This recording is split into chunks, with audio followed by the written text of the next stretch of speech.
Hello there and welcome to Global Business Africa. We'll be giving you insight into Africa's business and financial markets. I'm Uche Okoronkwo coming to you from Kenya's capital, Nairobi. Let's start with a look at the markets. Now, emerging market shares were up today as data showed that China's factory activity was recovering. But of course, markets remained cautious as trade tensions continue to grow. Now, MSCI's index of developing world stocks touched two-week highs today. On the continent, South Africa's JSE a little higher on the day, with gold miners benefiting from a higher precious metal price, while banks and retailers benefited from a stable rand today. In Nigeria, EcoBank and GlaxoSmithKline topping the losers list, both falling almost 10% on the day. Now, also coming up on the show, South African Airways plunges into another crisis after CEO's exit. Nigeria's Securities and Exchange Commission sanctions oil marketer Oando. And Morgan Stanley warns that the global economy is headed for a recession. Well, let's start off the show in South Africa, where South African Airways Vuyani Jarana has become the second CEO of a major state-owned enterprise to jump ship. Now, Jarana cited slow decision-making and red tape at the airline, as well as blurred lines of accountability for his departure. Last week, Jarana resigned from the country's national carrier, following in the footsteps of Eskom's CEO, Phakamani Hadebe, who of course announced his resignation on May 24th. Now, both companies, with a combined outstanding debt pile close to $35 billion, are suffocating from a financial and operational meltdown, and they have been kept going courtesy of government guarantees and of course cash bailouts. Now, the turnaround strategy at South African Airways requires nearly $1.5 billion in funding. CGT and Sumitra Naidu filed this report from Johannesburg. SAA CEO Vuyani Jarana resigned with a 4-page letter detailing the challenges he faced in getting the airline back on track. Jarana was only in the position for 2 years, and he reached a stage where he just couldn't deal with the government interference anymore. Well, we've got two CEOs that have resigned in a very short time period, the Eskom CEO as well as the SAA CEO. Both organizations are in huge debt. They have problems. They are not making a profit. And ultimately, what this tells me is that the situation at the state-owned enterprises is probably a lot worse than we thought. SAA has had 6 CEOs in the last 8 years. Many are baffled at how the airline is still operational. In the last 2 years since Jarana's appointment, there has been 4 different ministers overseeing the airline's turnaround strategy. I said 5 years ago, close SAA or give it away. It has no value. The government and the politicians didn't listen to me. It's now 5 years later. It has no future. Figure out the most effective and least painful way of getting this off the back of South African taxpayers. South African taxpayers are tired of subsidizing SAA. SAA has been running at a loss for several years now. Its total debt stands at over $117 million. The airline is predicted to record a further $400 million loss in the current financial year. But the ANC and the unions refuse to part ways with the cash-strapped airline. Unfortunately, there's a bigger picture. South Africa is in dire straits. The South African government is in dire straits. We've reached the point where South African taxpayers can no longer afford the South African government. We suffer bureaucratic oversupply, and it's necessary to reinvent the way our government operates. Jarana's resignation puts a damper on President Cyril Ramaphosa's new reign. Reappointed Finance Minister Tito Mboweni recently said that government should not hold on to the airline if it's not making money. Sumitra Naidu, CGTN, Johannesburg, South Africa.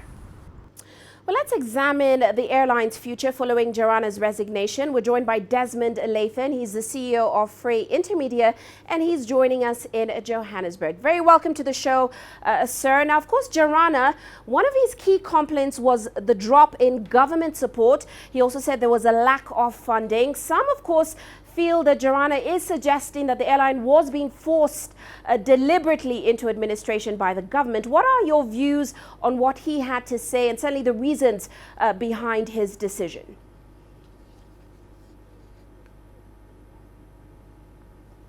Well, when he took up the job, he made a few comments about how he was going to make changes there. The first is unsustainable level of employment and the economic environment. I mean, if you look at South Africa's GDP growth, it's been flatlining and was less than 0.5% in the last year. And obviously with aviation, crucial in terms of the earnings for aviation, he had to make some changes. So Verana said from the start that he was going to make significant changes inside South African Airways.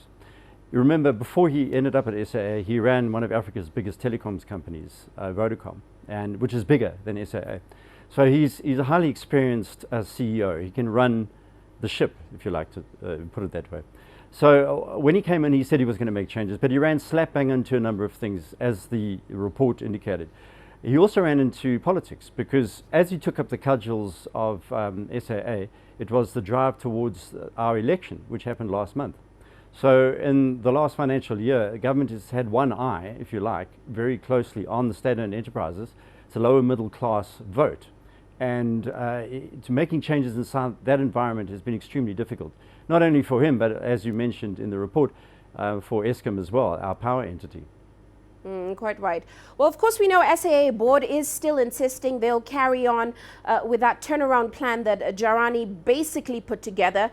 What do you think is the fate of that turnaround plan, given the factors around the airline right now, such as Jarani's resignation, the uncertainty around future funding, and of course, we know there's going to be the expiry of that 3.5 billion rand bridge facility from local banks, and that's coming up this month. So what are your thoughts on the fate of that turnaround plan?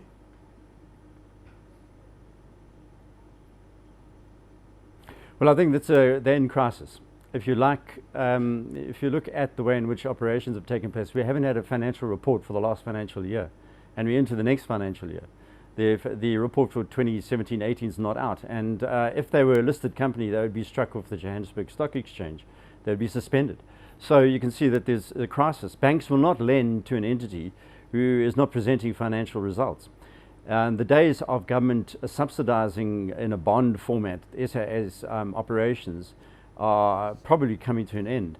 And the CEO, who's resigned, was, I think, slightly disingenuous to suggest that it was only government promises of funds to keep him going through what he calls a transition period that he had set up. He was trying to deal with a number of things simultaneously. And the three of them, I have to mention, one is culture of operations. SAA comes from the apartheid era. It has been run as a way in which the board could be set up on a cadre deployment largesse manner with empowered people linked to the ruling party. Secondly, the operation there has had no real competition, and now it has really real competition from not only international airlines coming into South Africa, but also we have two other airlines operating here who are not quite cash flush, but are making profits. One is Fly Safari, and the other one is Comair, which has an agreement with British Airways, for example. And the third is that he ran into the unions, who won't allow him to trim the 10,000 jobs, just over 10,000 jobs at SAA. So just saying that government is not funding his change is not the full picture here. So I don't think that a new CEO, or the board for that matter, that continues to operate, is going to be able to deal with this. Right, and on that note, we know Finance Minister Tito Mboweni, he expressed before that the government should not fund the airline. At the same time, ratings agencies have been telling the government that state-owned enterprises like SAA, and of course their huge amounts of debt, they're a key risk to South Africa's economy going forward. So given all this, do you think President Ramaphosa's plan to restore the airline is still possible at this stage?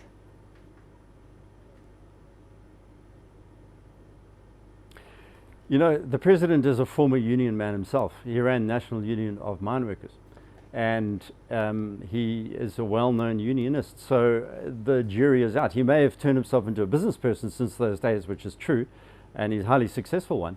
But the point remains is his sentiment towards the party. They have an agreement with the unions and the South African Communist Party. It's called the Tripartite Alliance. So if he steps out of line too far about jobs, in particular protected jobs, whether it's Eskom, the power entity, or SAA, or combined, he's going to run into a wall there politically. But you have to look at what it means to South Africa's economy. By the end of next year, the debt to GDP ratio, government debt to the accounts for 55% of the total value of our GDP. That's significant numbers in anyone's book.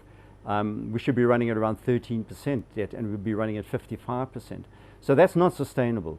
And how and whether he has the political will to deal with this in the interim, I have my doubts. Well, it certainly sounds like he's between a rock and a hard place, but the reality is that Jarani is the second CEO of a state-owned enterprise to resign in a matter of weeks. As we mentioned earlier, he follows Eskom's Hadebe. So how does this reflect on Ramaphosa's plan to clean up and revive state-owned enterprises going forward?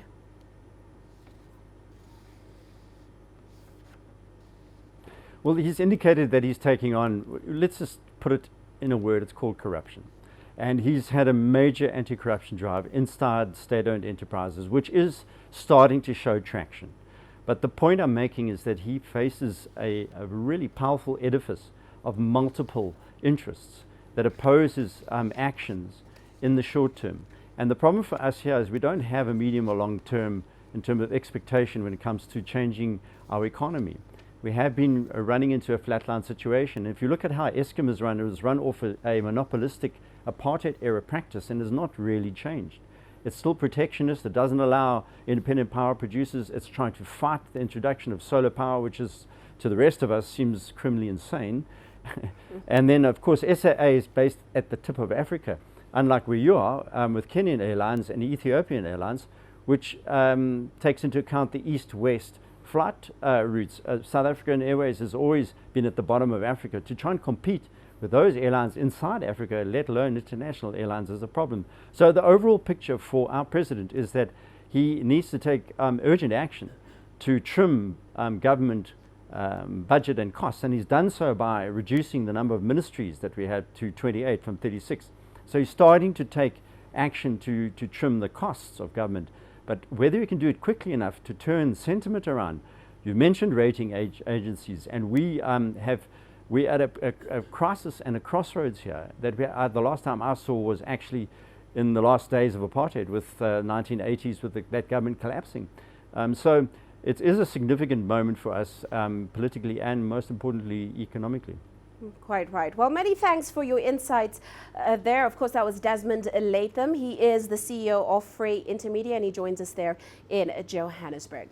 Well, let's move on now to Kenya. The country needs to urgently stamp out an upsurge of suspicious transactions in its financial sector that, of course, put it at risk of future commercial activities and economic growth. Well, this is according to the country's central bank governor, Patrick Njoroge.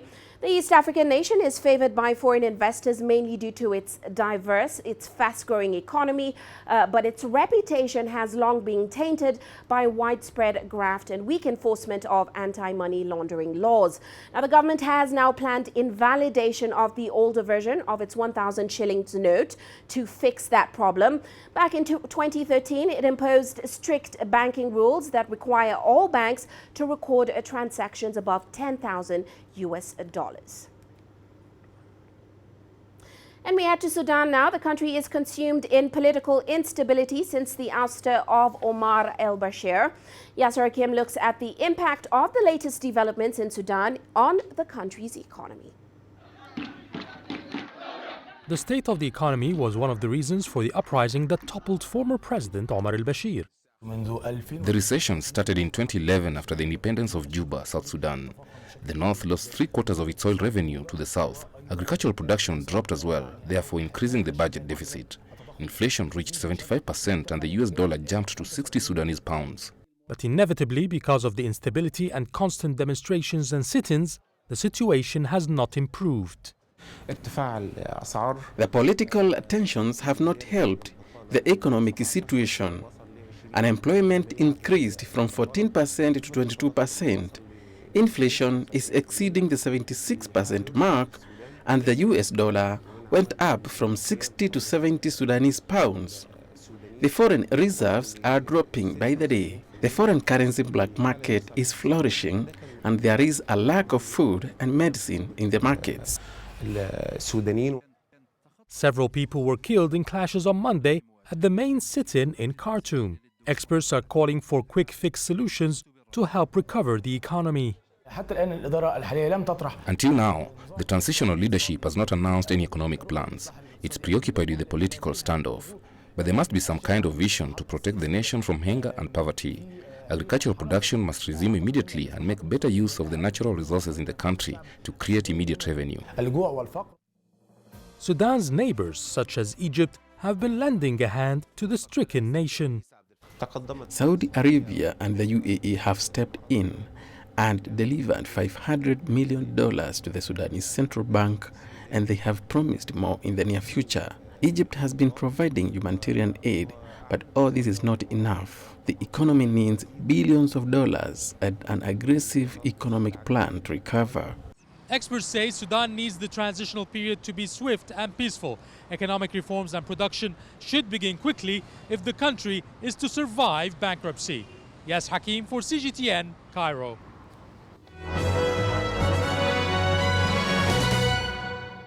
Well, let's now take a look at some of our other corporate headlines for the day. Egypt Air has announced an agreement with Aero Mobile, which is a subsidiary of Panasonic Avionics Corporation. The deal will provide in-flight communication services for its Boeing B7879 aircraft. Now, as per the deal, the Egyptian national carrier's passengers will enjoy in-flight Wi-Fi and live TV services and will be able to use smartphones to make and receive calls and SMS messages during the flight. And in Botswana, troubled retail group Choppies Enterprises says it will tell the market why it suspended its CEO in due course once the various investigations underway are complete. Now, Ramachandran Otaputhu was suspended with effect from May 22nd amid a forensic investigation into past transactions involving the company and an investigation into its accounting practices. Meanwhile, the Kenyan Revenue Authority has received a go-ahead to collect more than $26 million worth of monthly taxes on withholding tax on winnings from betting firm SportsPesa. Now, this follows a ruling by the main commercial courts. The landmark ruling arose from a 2014 suit which was filed against SportsPesa, trading as Pevens East Africa, by a lottery winner. The suit sought to stop SportsPesa from deducting and remitting taxes arising from the client and any other person's winnings. And South Korea's tech giant Samsung has unveiled the world's first vertical television. It allows users to watch their content in the same way as they do on their smartphone. Now, named the Sero, the 43-inch device can pivot from a horizontal to a vertical mode, and it is designed for the millennial generation of young people who have grown up with smartphones in vertical format. Now, currently it is available online in South Korea at a cost of about $1,600. And that's a look at our corporate headlines.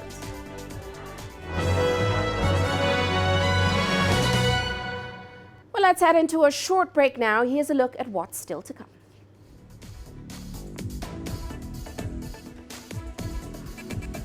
Nigeria's Securities and Exchange Commission sanctions oil marketer Oando. And Egypt and Cyprus in a deal for power link to Europe. The world economy as we know it is about to change. Global business reports highlight emerging markets, developing countries, and dynamic sectors worldwide. We feature top analysts and newsmakers to provide perspectives on every facet of business. From an on-the-ground perspective, we provide you with balanced and objective assessments. Fast, sharp, and insightful. Global Business. Only on CGTN.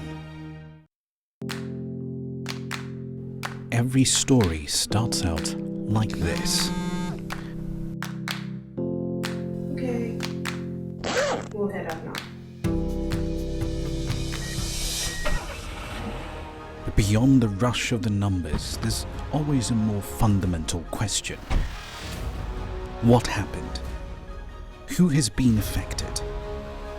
When market-moving decisions are made, who's responsible and why?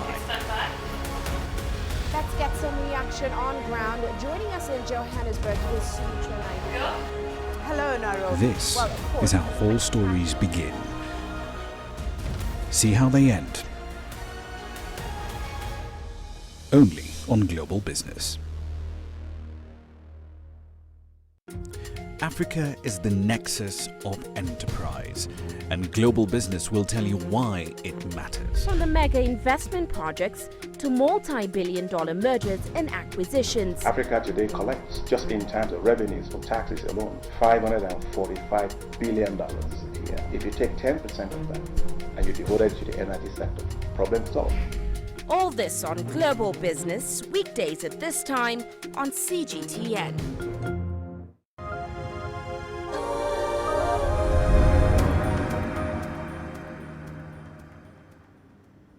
Welcome back. Now, Nigeria's Securities and Exchange Commission has set up an interim management team to oversee local oil company Oando.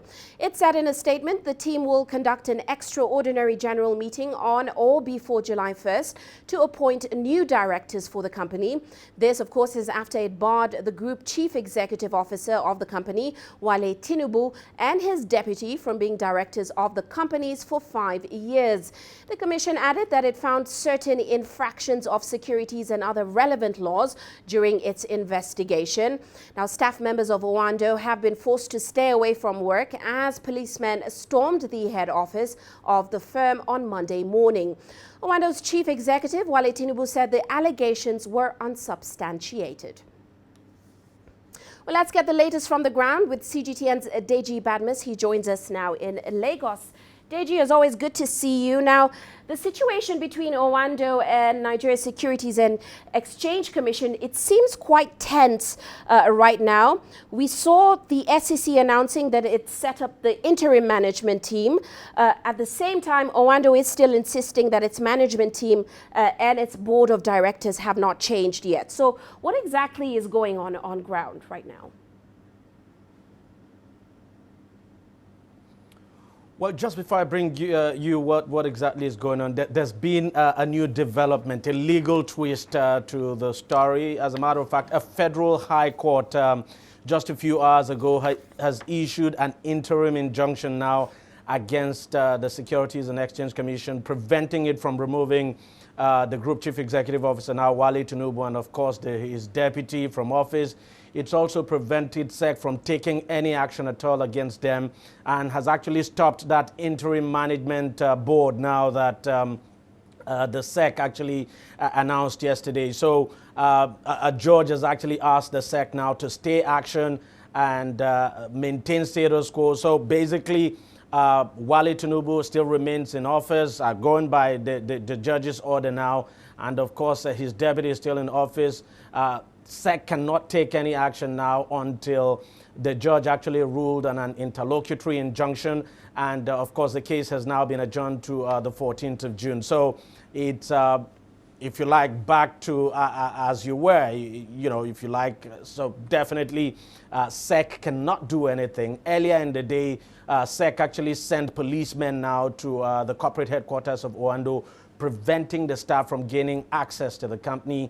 But with this latest ruling now by a judge, it definitely means SEC would have to stay action until a judgment now, until the court decides one way or another how this is going to proceed. But, to just recap what has actually happened, SEC actually got 2 petitions. That's according to SEC now. It got 2 petitions back in 2017, and it investigated on the basis of those petitions now, carried out an investigation, later set up and asked an auditing firm now, an independent auditing firm, to carry out a forensic audit of the accounts of Oando and, of course, the corporate governance structure of that company. Well, according to FEC, when that forensic audit report came out, it indicted, that's according to FEC now, indicted Oando, and so FEC just decided to take action by ordering the removal of the group chief executive officer and, of course, his deputy, accusing the company, of course, of corporate governance failures, accusing them of insider trading, several accusations now, infractions such as false disclosure, market abuses, misstatements in financial statements, now internal control failures, and of course corporate governance lapses, as I said earlier. So, but as you have been reporting, Oando has, flatly denied all the allegations, saying that those allegations are unsubstantiated, And obviously, the group chief executive officer and his deputy have decided to approach the court now. So this matter will definitely be decided by the court in one way or another. Uche? And Deji, very quickly, as you mentioned, the SEC said the report revealed several serious infractions. You mentioned a few, but is it exactly clear what the exact infractions were that led to this decision? Well, I mean, SEC actually listed quite a number of them. As I said, it talked, for instance, it talked about unjustified disbursements now to directors and management of the company. It talked about related party transactions not conducted at arm's length, meaning that, you know, some directors in the company actually participated in a transaction where they clearly had interest. But, you know, it talked about disbursement now, payments made to even Mr. Wale Tinubu himself and some of the directors. It actually listed about 5 or 6 directors of the company now that it said benefited, and actually ordered them to return the money. It fined Wale Tinubu to the tune of about 91 point something million naira. So these are some of the infractions. As a matter of fact, I think there are about 10 or so of them. But of course, the company has issued a very robust response, you know, responding to those infractions one after the other. That response came out, it came out May the 31st. But of course, despite the response, SEC decided to go ahead announcing the removal, the sacking of the board, so to speak, and taking the action it did earlier today. But of course, now that the court has decided to intervene, and we had always known, Uche, that this was going to end up in court, because when SEC unfolded, when SEC actually made the announcement May the 30th, the company came out strongly to say it was going to challenge this issue in court. And as a matter of fact, this issue had actually gone to court before, even got to the stage of appeal, and then Oando decided to withdraw the case on the understanding that it was going to settle the matter out of court now with SEC. But unfortunately, it appears that agreement did not hold, and SEC took the action it did. And so Oando has now gone to court, and we just wait and see how the court process unfolds. But for now, based on the judgment, I mean, based on the order of the court now, that Federal High Court, I would say that, both Group Chief Executive Officer and his deputy is still in office, and every action taken by SEC would now be suspended pending the outcome of this case. Well, many thanks, Deji. I'm sure this situation will spur some debate in the coming days. We'll certainly be watching. Of course, that was Deji Badmus joining us there in Lagos. Well, let's head now to Egypt. The country has signed a deal with Cyprus to lay a 310-kilometer cable under the Mediterranean to export electricity to Europe. Now, the link is estimated to take about 36 months to implement.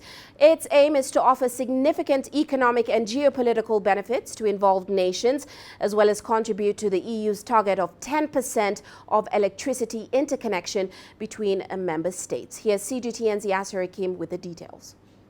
The €2 billion deal is meant to share 2,000 megawatts of constant electricity between Egypt, Greece and Cyprus. 310-kilometer cable lines will be constructed underwater through the island of Crete to transport power from the North African country. The agreement is important not only for Egypt, but a good number of European countries, including Lebanon, Saudi Arabia and Jordan. Egypt is also planning to export electricity to Sudan and other African countries. Egypt hopes to be a regional hub linking Africa with Europe and Arab Asian countries. There's a major project with Congo under consideration to produce 25,000 megawatts of hydroelectricity. Egypt is also studying linking electricity with Ethiopia through Sudan. The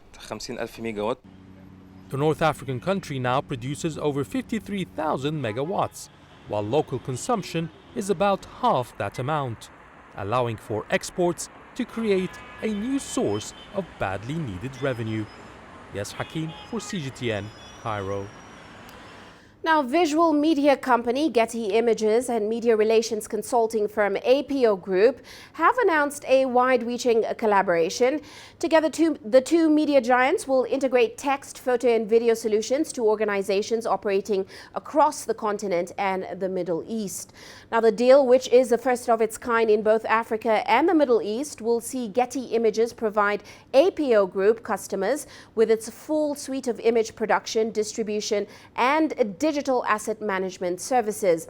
Whilst APO Group's range of media relations services, including communication strategies, will be now available to Getty's customers. The partnership is set to raise Africa's profile on an international scale. And over to Zimbabwe now, where foreign loans that use minerals as collateral may complicate the country's future negotiations with its foreign creditors. The funding is aimed to restructure the country's $8.8 billion debt. Now, Zimbabwe has over the years relied on the African Export and Import Bank for mineral-backed loans since defaulting on its debt in 1999. The economy has also been grappled with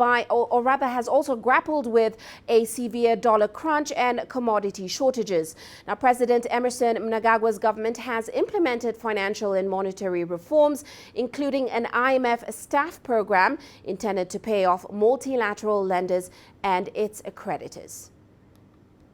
Of course, you're watching Global Business Africa. Let's take a quick break now, still coming up on the show.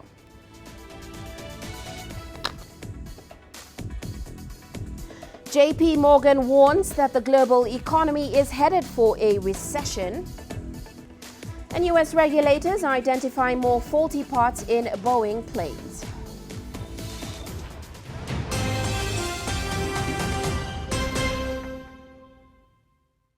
Business in Africa is at the crossroads.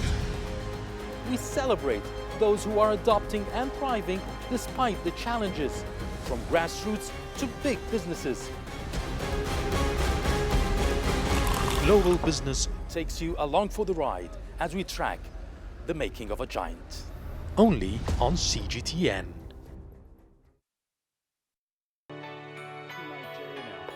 Economic data out of the country. The country's foreign currency reserves. With a dedicated and diverse team of anchors, CGTN now brings Africa to the palm of your hand. Penina Karibe in the heart of Nairobi, which is bustling. From everyday heroes to the continent's most powerful figures, we bring their voices to you. We haven't changed. And this is something most of us are very excited about. We bring you news that's changing perspectives. I'm Uche Okoronkwo reporting from Nairobi's city center. News that brings Africa to the world.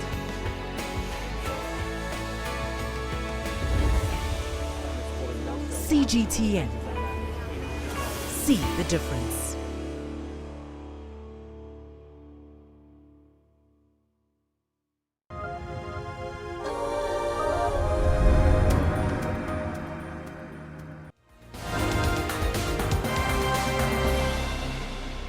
And now here's a quick recap of today's headlines. In Sudan, medical and opposition sources have said the death toll in Monday's violence in Khartoum has reached at least 9. Now, security forces stormed a protest camp in the capital in the worst violence since President Omar al-Bashir was overthrown in April. Security forces are accused of responding with force and live ammunition in an attempt to clear a protest camp in the central part of the city.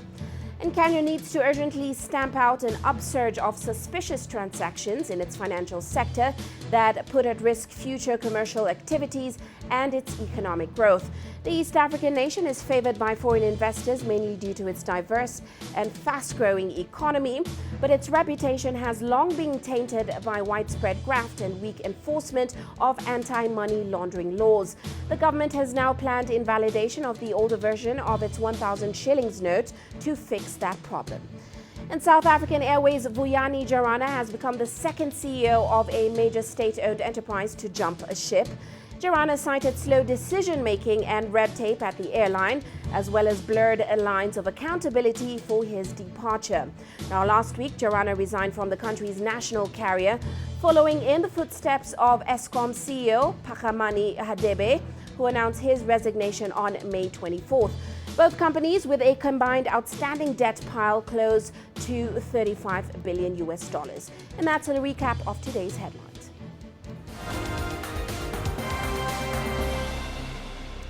Now, a fresh report from Morgan Stanley says that the global economy is plunging into recession over the China-US trade war. The report also says that investors are concerned that the dispute could drag on longer and are overlooking its potential impact on the global outlook. Now, Morgan Stanley's chief economist, Chetan Iyer, also said that the outcome of the trade war is still highly uncertain. Iyer warned that if the U.S. follows through with 25% tariffs on additional Chinese imports, the global economy could end up in a recession in 3 quarters. Well, U.S. President Donald Trump last month raised the tariffs on about $200 billion worth of Chinese goods, and he also threatened to impose tariffs on $300 billion in remaining Chinese imports. And more trouble for Boeing. The U.S. Federal Aviation Administration said on Sunday that more than 300 of Boeing's grounded 737 MAXs and prior generation 737 NGs may contain improperly manufactured parts that need to be replaced. Now, the FAA said that up to 148 leading-edge slat tracks, which were manufactured by a Boeing supplier, are affected and involve 179 MAX and 133 earlier 737 NGs worldwide. Slats, of course, are movable panels that extend along the wing's front during takeoffs and landings to provide the plane with additional lift. The tracks guide the slats and are built into the wing. Now, the FAA said the failure of a leading-edge slat track wouldn't result in the loss of the aircraft, but a failed part could cause aircraft damage in flight. The FAA also said it will issue a directive to require Boeing to identify and remove the parts from service. It said operators will be required to perform the action within 10 days, but can continue to fly the planes before the parts are removed. Now, U.S. President Donald Trump's trip to London is being touted as an opportunity to strengthen the long-established special relationship between the U.S. and Britain. That phrase, of course, has long been used to describe the alliance between the U.K. and the United States, even though it's not the political reality. Well, CGTN's Gerald Tan now takes a close look at the evolution of that special relationship. The strength of Anglo-American ties often boils down to the personalities of who's occupying the White House and 10 Downing Street. And history provides many examples. During the Second World War, Winston Churchill called on Franklin Roosevelt for support, forging the modern military alliance that continues to this day. At the height of the Cold War, John F. Kennedy ignored the objections of his advisors and sold Polaris nuclear missiles to the UK when Harold Macmillan insisted on an independent nuclear deterrent. In the 1980s, Britain's first female Prime Minister, Margaret Thatcher, found a close partner in Ronald Reagan. Their views on capitalism and free markets were so aligned that an aide dubbed them political and philosophical soulmates. Tony Blair faced intense criticism for supporting George W. Bush's decision to invade Iraq after 9/11. An inquiry after the war concluded Iraq did not pose an urgent threat to the UK. Still, things aren't always rosy. Although Barack Obama got along well with David Cameron, the US-UK relationship seemed taken for granted. Obama appeared more concerned with Germany, Iran, Syria, and China, announcing a US pivot to Asia. So, how special is that relationship now? Donald Trump has famously criticized Theresa May for her handling of Brexit and repeatedly accused UK intelligence services of spying on him. This is his second visit to Britain as president, just as May prepares to leave Downing Street. Her successor will play a crucial role in shaping the dynamics that define US-British relations, for better or worse. Gerald Tan, CGTN, Washington. And moving on now, officials from China's southern province of Guangdong, which is home to the nation's so-called Silicon Valley and of course part of the country's Greater Bay Area, shared how it has achieved its economic development. Well, as CGTN reports, the trade war with the U.S. isn't stopping them. From an underdeveloped agricultural area to China's leader in economic development, Guangdong's 2018 GDP reached more than 9.7 trillion yuan. That's nearly 600 times higher than 70 years ago when New China was established. Daring to explore and daring to be first. Guangdong's success relies on its systematic advantages and continuous opening up. Ma says the government is dedicated to creating a better business environment, pressing ahead with reforms on administrative procedures. By the end of last year, 12 companies made the Fortune Global 500 list, and 53 companies were listed in the top 500 of China. However, amid changing global environment, the ongoing Sino-US trade war has triggered concerns over whether Guangdong, China's major import and export province, could endure these outside challenges. Guangdong's trade with the U.S. accounts for 1/5 of all Sino-US trade volume. So Guangdong companies will be hit by the trade war for sure. But we are confident in their ability to self-innovate. Companies like Huawei are pioneers in high-tech sectors because they have been growing independently. Ma says having gone through the 2008 financial crisis, many Guangdong businesses have developed enough resilience to counter the latest challenges posed by the U.S. And for Guangdong's government, it will further open up and ease market access for foreign businesses. We just held big promotion events in Paris and Tokyo. In the future, we will provide preferential policies to attract domestic and foreign experts and devote more to basic science research and core technologies. In addition, IP protection will remain the government's top priority. As China's most populous and affluent province, Guangdong will continue its innovative approach and do its best to maintain the current momentum. Cao Huiao, CGTN, Beijing. Meanwhile, Venezuela is currently going through a crucial moment in its history. The growing row between its government and the opposition appears to be reaching a boiling point. At the same time, its economy is descending further into chaos. While CGTN's Toby Muse traveled across Venezuela to see how residents there are coping for our special series Through Their Eyes. Venezuela, a country in crisis. Millions have fled the economic collapse. The government and the opposition are at each other's throats. We wanted to get a snapshot of the country at this moment in time. We're leaving Caracas, and on this road trip, we're talking to Venezuelans to find out how they're coping with the crisis, how in some cases they're surviving, and what their hopes and fears are for the future. As we travel through towns, we notice how many stores are closed. We stop by a hairdresser's. Johan Ascanio owns this shop. He says since the escalation of the political and economic tension, business has collapsed.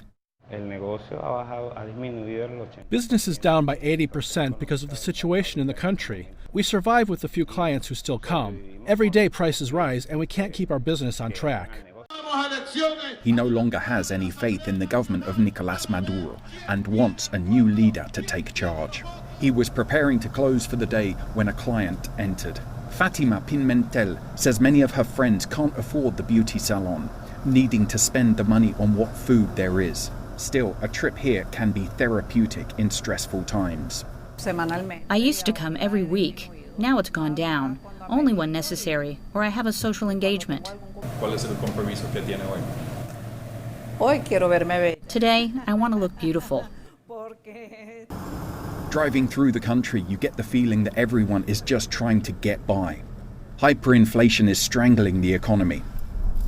This is one of 3 bags of money I'm bringing along. In this bag alone, there are 1,900 bills. You can see some of them here. This is worth around 200,000 bolivares, but that translates into just $39. Venezuelans are polarized. In the middle of the polarization, there are millions of so-called ninis, those not convinced by the government or the opposition. Janet Salazar is one of them. She and her husband have been cattle ranching for years, But with the meat market slowing down, they decided to invest in a coffee processing plant that had been shut down 5 years ago. She says that given the current challenges, Venezuelans have to constantly look for opportunities. This situation has led us to search for new ways to survive, to keep going, to produce. Life is about working. The business is going well, and they're processing more than a ton of coffee a week. She hopes to double that output in a year. We're passing through a critical time, but I have faith in Venezuelans. We'll get through this. By now, we've driven hundreds of kilometers. To fill up this van, it costs less than 10 cents, a legacy of subsidized fuel prices amid tremendous oil resources. We return to Caracas. Food shortages have people trying to grow their own supplies. Aurelini Macari started this urban farm for people in her neighborhood. Here she grows vegetables and raises animals and fish. She supported the late President Hugo Chavez and sees this urban farm as part of his legacy to feed poor Venezuelans and make the country more productive. My objective in this revolution is to continue fighting for a better world, a humanity with more tolerance. Venezuela is at a crossroads.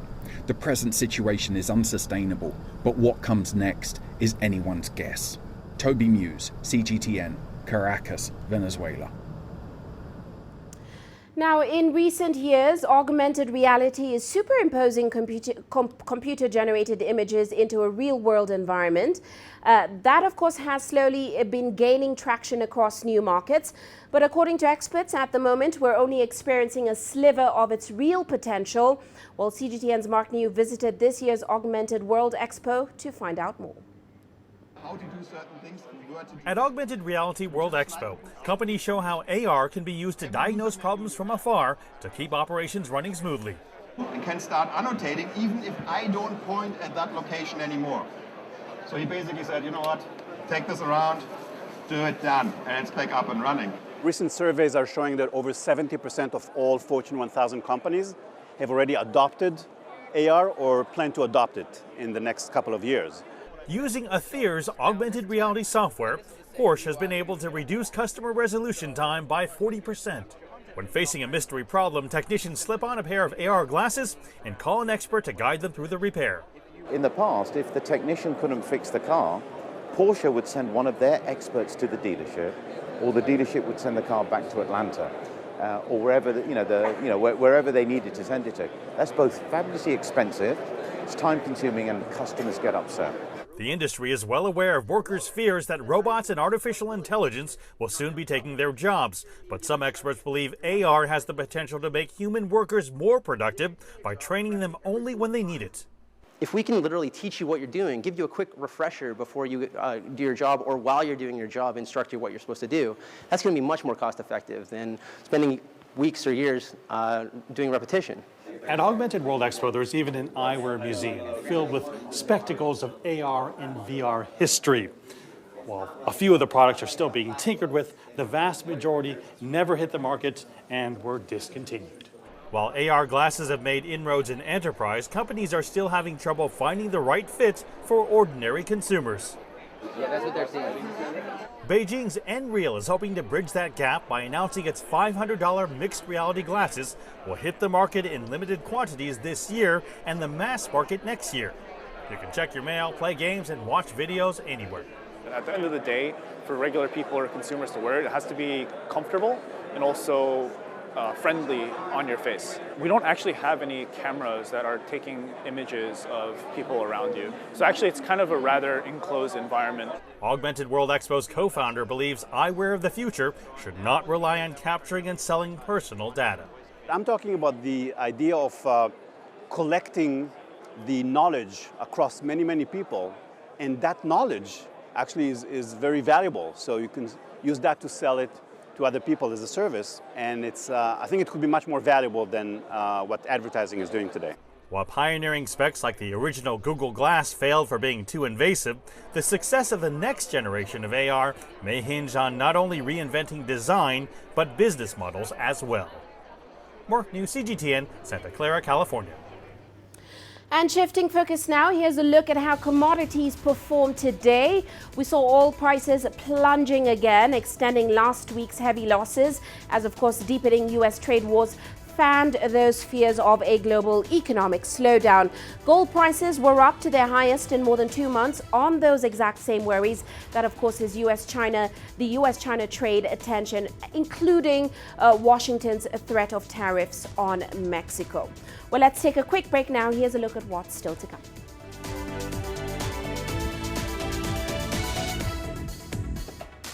Tech startups build cheap anti-crime alarms for South Africa's poor. Images may appear to be identical, but looks can be deceiving. The difference is not always obvious. It has to be discovered. There are always different sides to a story. We put the focus on the details. To see more, to understand better. CGTN. See the difference.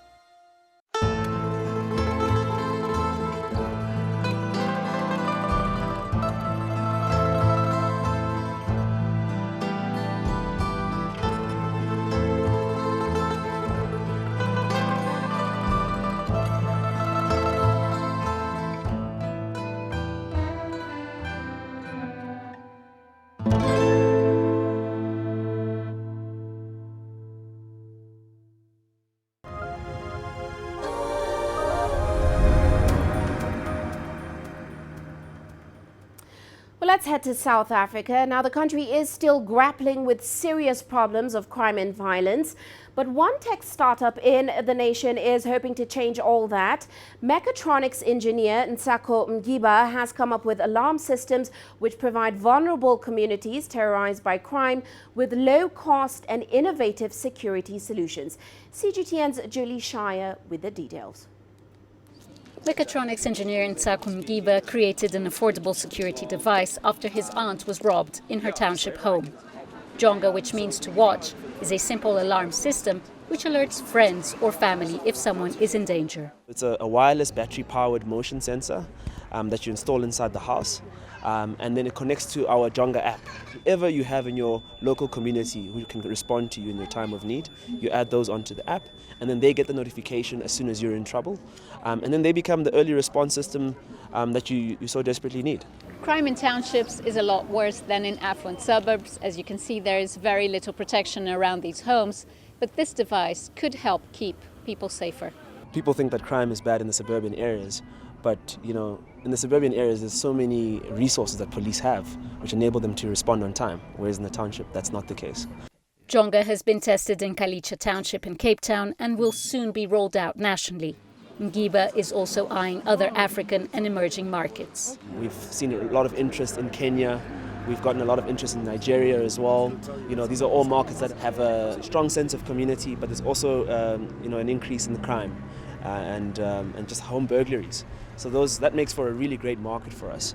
South Africa spends around $7 billion on police services every year, but it does not deter criminals. It's hoped crime will start to drop by strengthening communities.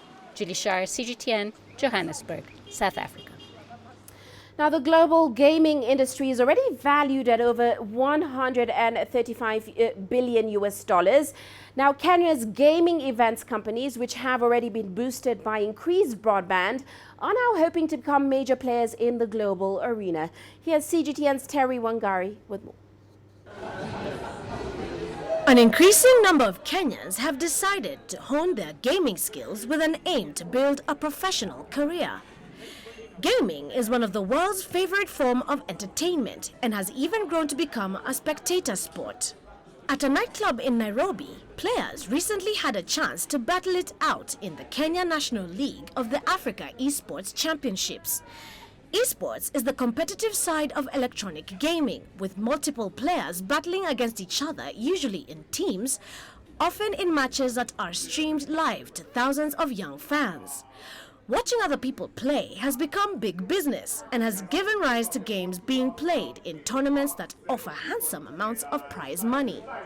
If you look at countries like those in the West and in Asia, esports has become a full-time occupation where you have dedicated athletes who compete in games. So I can list some of them off, like League of Legends has a dedicated league, Overwatch in multiple continents, whereby the players are paid a stipend and they also earn money from endorsements that they receive from sponsors and corporate investors. And this has now changed the landscape of the sport, where people are taking it now more seriously, like an actual sport. Kenya is gearing up to host the inaugural Africa Esports Championship later this year. The event is hoping to highlight Kenya as a potential market for investment in gaming. For Kenya to host the inaugural championship is very exciting for us. I think it's a big statement to how Kenya has been a powerhouse and a shaker and a mover when it comes to leading the rest of the continent in internet penetration, technology, incubations and hubs, and innovation.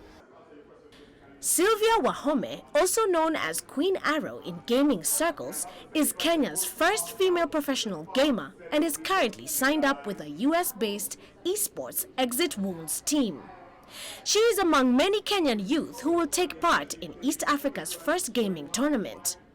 I see myself becoming one of the most recognized esports athletes, and not just because of my gender, because of my skill. Because I'm taking the slow and gradual steps to improving my gameplay. Well, yes, with the growth of the industry, especially at the numbers that the industry is growing in the international market, I believe that esports will be a career option very soon in Kenya. Several African countries are well positioned to benefit from gaming because of their youthful population and broadband access. Talent managers are also seizing the opportunity to nurture professional gamers. We know there's quite a number of talented players already, and so as the sessions grow, as the competitions expand, we feel that we're going to capture quite a number of talented players that will enable Kenya to compete against the best in the world. Esports already boasts an estimated 250 million players worldwide in a growing market worth about $1 billion. Revenues are expected to hit $1.1 billion in 2019, up 27% since last year. The International Olympic Committee recognized esports in 2017 as a sports activity, but the IOC maintains that the structure of esports and its focus on commercialization currently hampers immediate hopes of inclusion in the games. Regardless, the gaming industry is booming in Africa, and with its current growth rate, the gaming industry is well on its way to being included in the global gaming scene. Terry Wangari, CGTN. Now, before we go, a quick look at Africa's currencies today. Kenya's shilling holding steady against the dollar, with inflows from NGOs and diaspora remittances matching a dollar demand from merchandise importers. Meanwhile, South Africa's rand is slightly firmer against major global currencies today. We did see it benefit from pressure on the dollar and a higher gold price today. Well, that's it for this edition of Global Business Africa. Remember, you can send your feedback to the contacts on your screen. You can also follow us on our various digital media platforms. From me, Uche Okoronkwo, and of course the rest of the team, thanks for watching.